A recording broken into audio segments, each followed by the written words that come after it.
Malinis ang damit, maayos ang forma pero di pa rin sapat kung may amoy ka pa. Hindi lang kilikili ang may laban, buong katawan bro. No more FOBO. Rexona whole body para fresh ka all day. Rexona.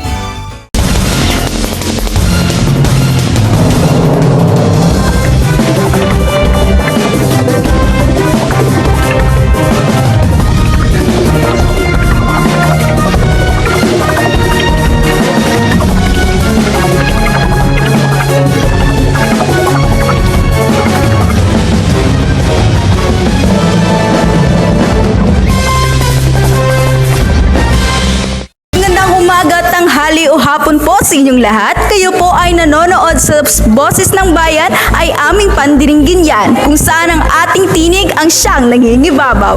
Ako po si Precious Ann B. Pequeño, ang inyong tagapag-ulat sa araw na ito. Ang episode ngayon, ating tatalakayin ng mga suliranin sa lipunan, partikular sa pamilya, simbahan, paaralan at komunidad.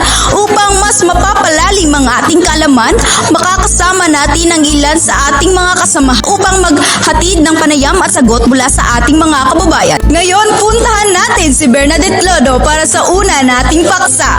Bernadette, magandang araw! Nasaan ka ngayon at ano ang masasabi ng mga tao tungkol sa suliranin sa loob ng pamilya? Magandang araw rin sa iyo, Precious. Ako ay kasalukuyang narito sa Ula National High School kung saan tayo ay maghahanap ng isang tao upang sagutin ang ating mga tanong.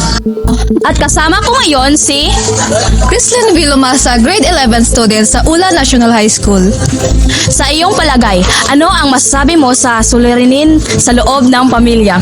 For me, ang suliranin sa loob ng pamilya kay like financial problem ninyo, like maglisod mag-provide sa inyong anak, like kanang sa eskwelahan nila, like maglisod maghatag og baon, like kanang basta mga financial problem ng anak. Maraming salamat sa iyo, Chrislyn, sa iyong pagsagot. Maraming salamat, Glodo. Isa talaga sa mga suliranin ang kahirapan sa pamilya. Ngayon ay dumapo naman tayo kay Mazo. Magandang araw, Mazo. May nahanap ka na ba dyan sa pagtatanungan natin?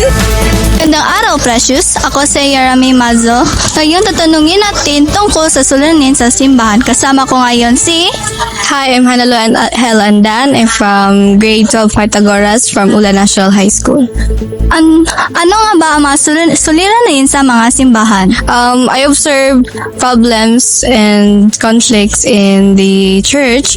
First is some priests are perverts. Second is not most, but some servants also or sacristans are also like conveying some bad words while serving the God Almighty. And lastly is some servers on the church also have lack of respect to each other, and they don't respect each other while they are in church. Maraming salamat sa iyong sagot, Ate Hana. Salamat, Mazo. Halos doon sinabi niya ay tama. Sa tingin ninyo, may ganito rin bang mga suliranin sa inyong mga simbahan? O sige, dumapo na tayo sa susunod na tanong. Atugan, magandang araw sa iyo. Araw rin sa iyo, Precious. Ako nga pala si Kent Jasper Siatugan at ngayon magtatanong ako kung ano ang mga suliranin sa paaralan. At ngayon, kasama ko si Jack Santino V. Idoy.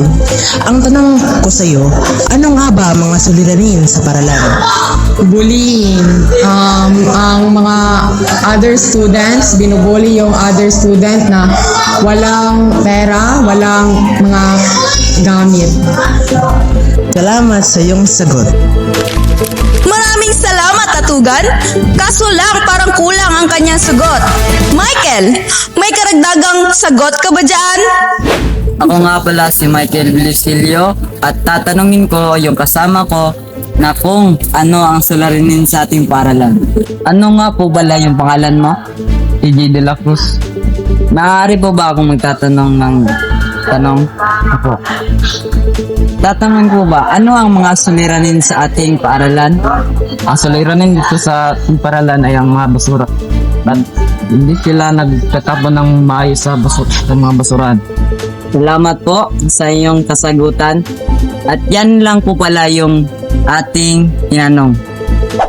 Maraming salamat sa karagdagan sagot, Michael. Ngayon ay nandito na tayo para sa ating hulihang tanong. Mazo, pwede ka bang magtanong para sa ating kahuli-hulihang tanong para sa mga suliranin dito sa ating lipunan? Magandang umaga. Ngayon tatanungin ko tungkol sa mga suliranin sa komunidad. Ngayon kasama ko si... Rian Rose Abale. Ano ang masasabi mo or tatanungin ko ngayon ay mga suliranin sa komunidad? For me is ang suliranin sa komunidad is kanang magalabay ganang tao o kanang mga basura sa miskan asa tapos kanang nagaputol og kahoy. Sige. Salamat sa iyong sagot, Rian. At ngayon, ilang po. Maraming salamat, Mazo, at sa ating mga kasamahan na nagtatanong sa mga suliranin sa lipunan. At ngayon, dito na nagtatapos ang Boses ng Bayan ay aming pandiringgin yan.